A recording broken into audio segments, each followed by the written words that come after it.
What does beautiful mean to you?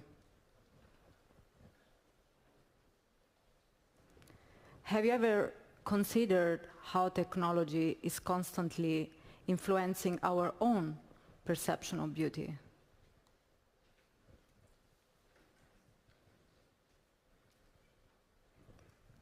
I'm a digital artist and I love technology.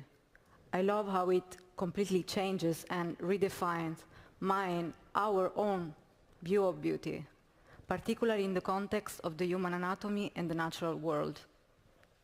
My art explores this kind of synergy, and it's acting almost like a bridge between our human body and the intricate, beautiful patterns and forms that we find in nature.